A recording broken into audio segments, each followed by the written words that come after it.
朋友就会觉得这样一颗炸弹还能用吗？我们来测试一下。一下，这颗电池之前不能够正常用，不是说它内阻过高，也不是说电池不好，而是这个板子在它自己 DIY 的时候把芯片给弄短路了。我们就直接测这边 ，OK， 70，那非常低。这边又收到一个快递 ，B 站粉丝寄来的，然后他也是咨询了将近1个月。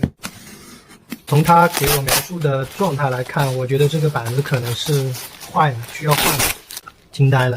而且看着特别眼熟啊，那这边这么细的镍带肯定是不行的。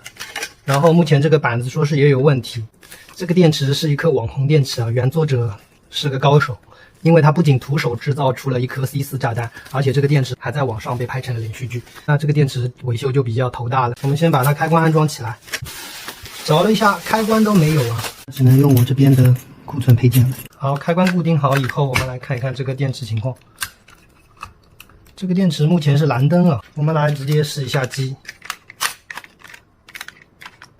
试机不能正常启动，它又变成了红灯，然后红灯以后再按，它显示还是蓝灯。观看这个电池的两边连接也没问题，测了电压也正常。我们可以看到这个电池这边已经被解锁还原成原厂程序。根据经验，我打算先修一下这个板子，不行的话再换板。我检查了这边芯片，然后我打算给它再修复一个程序。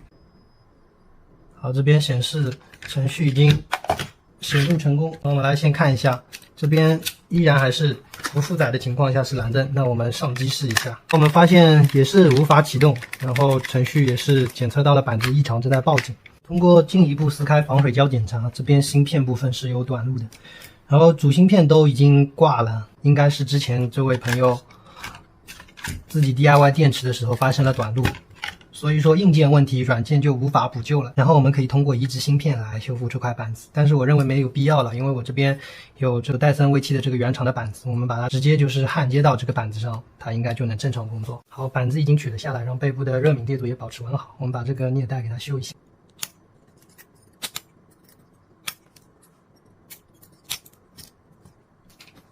接下来取这个板子，其实这位网友一开始就规范操作的话，就不至于会这样子麻烦啊。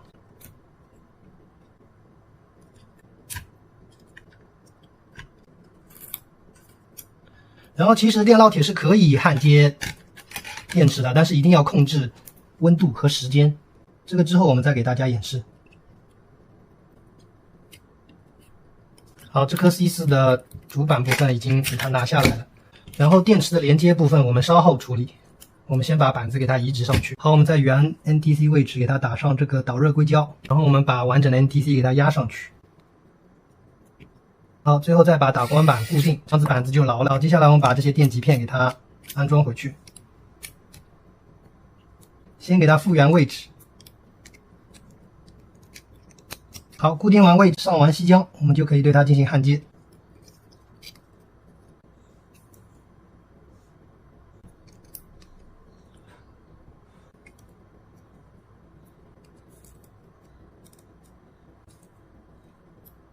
好，通过重新焊接，这颗电池已经焊好了。之后我会对这些镍带再进行处理。我们先简单测试一下。好，显示是蓝灯。好，我们直接给它通电。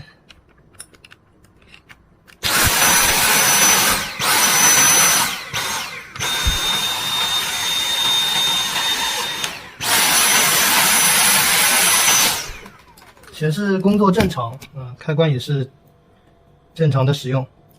好。接下来我们再处理这个镍带部分。目前这颗电池已经修复。大家都知道铜是电的良好导体，所以这边我们要使用铜带来把它连接。像这个电池目前最好的操作方法就是把它全部拆出来，然后打磨一下它的焊点，然后用铜片给它焊接起来。但是那样子做的话会破坏这颗网红炸弹电池的身份，所以我决定在它原有的焊点上给它加焊铜片。那我们先来测一下这个电池的总内阻。我们再换一台内阻仪给它测试一下。好，这台是显示是 90.6。那我们很多朋友他会买这个内阻仪，显示是高精度的。那如何来知道这个内阻仪准不准呢？好，我们从 V8 的保护板上面拆下来一颗采样电阻，也就是高精密的电阻，它上面写着004，也就是4毫欧。我们来量一下，好，显示是4.06毫欧，也就是4毫欧。那大家都知道戴森的保护板，它用的元件都比较好，所以这一颗电阻量出来4毫欧，说明我们这一台仪器还是比较准的。好，我们回到这一颗电池上来，我们先来测量一下它单节电池的内阻，11.6、11.8。6颗电池都是12不到，那我们这样连接起来应该是在72组。那目前这个电池量出来是90，那多出的这10几毫欧就是电池之间的连接片的内阻。这18毫欧在大电流下面会产生超过100度的高温，来加速这个电池的老化。好，那18除以6，也就是单片是3毫欧，因为这边1、2、3、4、5，然后6，总共就是6片焊接片嘛。我们来看看单串是不是占用了3毫欧左右。可以看到这就是3毫欧，然后这样子测量就是6节电池的整体内阻，再加上连接带，现在是90。那我们再往后移一点，我们测量的就是这一段。好，我们可以看到变成91.7。那我们来看看这一段是不是1毫欧左右。好， 1.2毫欧，也就是原厂这里也会有1毫欧多的内阻。我们来看一下这一颗大疆无人机的电池保护板内部，这是大疆玉 Pro 的电池保护板，可以看到它的总正总负使用了铜线来连接，过流能力就比较好，或者说它的内阻比较低。其实我们戴森的电池 Max 导的工作电流比无人机电池还要高，那我们这个地方总正总负使用这种薄镍带显然是不合适的。接下来我要在这些连接带上面都给它覆盖一层铜片，然后我们再测量一下这个电池的整体内阻。好，我们找来6片铜片，这是一个很普通的烙铁和很普通的焊锡丝。我们先要在电池上面焊锡，其实锂电池是完全可以吸焊的，关键就在于它的电极不能够吸焊很长的时间，不然的话就会加热损坏电池的内部。最好就是在3秒之内完成。就打个比方吧，现在这个电烙铁的温度已经可以融化这种焊锡丝了，但是我用手来触摸它，触摸很短的时间，我的手并不会受伤。锂电池也是这个原理。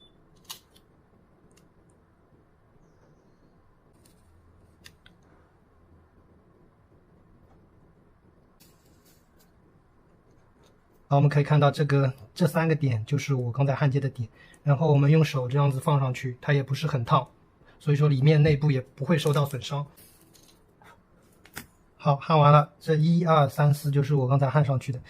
我们焊接锂电池就需要对锂电池先上一个锡，然后大家注意一定不要用那种腐蚀性比较强的助焊剂，不然的话电池没过1个月它就会腐蚀的不成样子。然后我们用手摸一下，这边也不是很烫。好，锂电池上锡完毕，我们就对这个铜片进行上锡。铜是比较好上锡，但是为了我们尽量把热量控制在表面，不传到内部去，所以我们要缩短焊接的时间，所以也需要对铜片进行一个上锡。这样子锡和锡连接的就会比较快，也比较紧密。好，铜片镀完锡就是这样子，两面都镀上。好，接下来我们把这些镀上锡的铜片给它压上去。焊锡的时间一定要控制好，越短越好，这样子热量就会停留在表面，不会往下倒。好，焊完2片，我们来看看它结不结实。可以看到，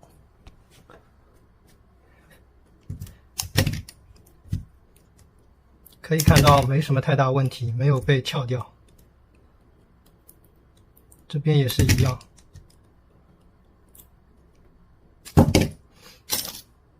好，说明焊接的比较牢固。然后这边也加了轻科纸，没有短路。好了，焊完了，紫铜嘛，焊了一下就变紫了。2次加工只能焊成这样子的。这时候我们来测一下它的内阻，可以看到它变成74了。我们再来测量一下导线之间的焊内阻，0.1。好，我们成功把它的内阻从90降到了70多，还原了它原本的内阻。那其实还不够，我们发现还有总正和总负依然采用了镍带连接。我们把这2个也替换成铜带。同样的操作，这个总正总负极原本镍带已经给它剪掉，然后把它替换成这样子一个铜片。这样子的话，直接给它这样子焊接上去就可以了。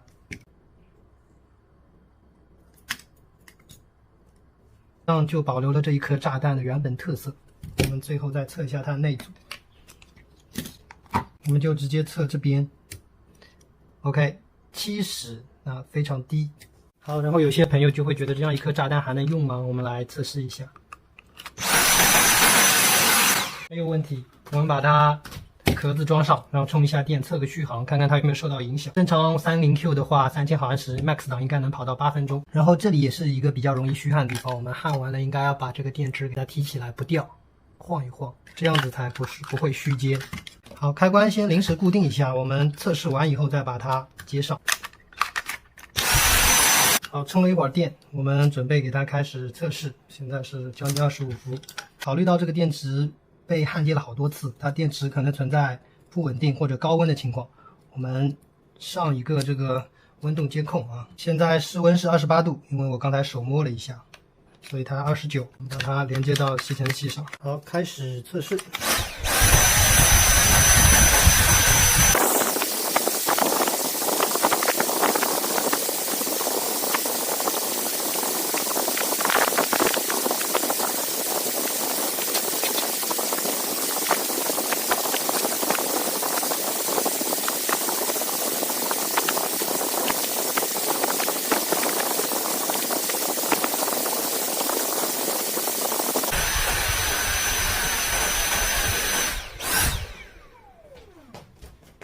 好，目前已经停机8分钟，满了。那看来这个电池并没有受到多大的影响。然后这个温度探头我们压一下看一下，60度，温度控制的其实也还行。好，然后我们看一下它的电压，3.48、3.48、3.48、3.48、3.48、3.48，一致性还可以。那我们拿过去充电试一下。好，目前这个电池正常充电。之前这个电池是个炸弹，所以我们要严格看一下这个保护板有没有保护机制起作用。我们用这个打火机给它来一顿小烧烤。热量正在往下传导，我们看一下。好，现在已经给它断开了，因为这个电池被我烧烤了一下。然后等它冷却以后，它就会自动恢复充电，这样子就保护使用者的一个安全。然后山寨主板是没有这种功能，然后或者你这个原装主板刷了山寨程序的话也是没有的。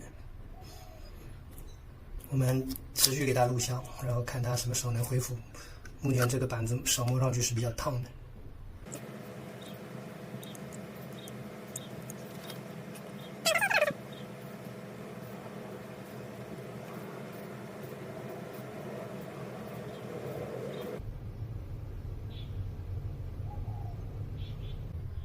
好，因为打火机温度比较烫，刚才经过我烧烤以后，它把所有电路都断开了。好，目前这个电池充电完毕，我们来看一下它单节电压。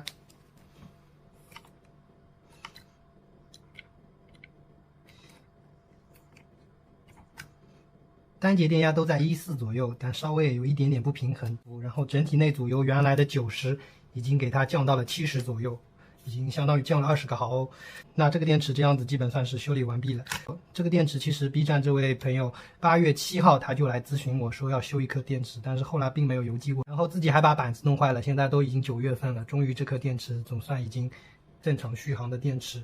总结一下，这颗电池之前不能够正常用，不是说它内阻过高，也不是说电池不好，而是这个板子在它自己 DIY 的时候把芯片给弄短路了。我们把它外壳装起来，以免在邮回去的过程中它自己不会装，又把这个电池弄出问题来。但是它两边的缓冲泡棉并没有一起邮寄过来，从库存中再拿2根。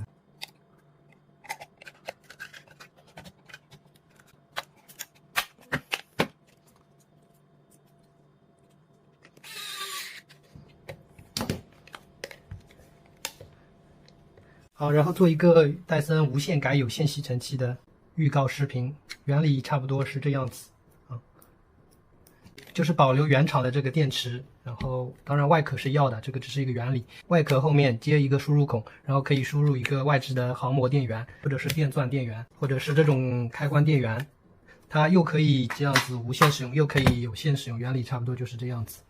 大家给我点赞关注一下，然后下期就能看到这样一个作品。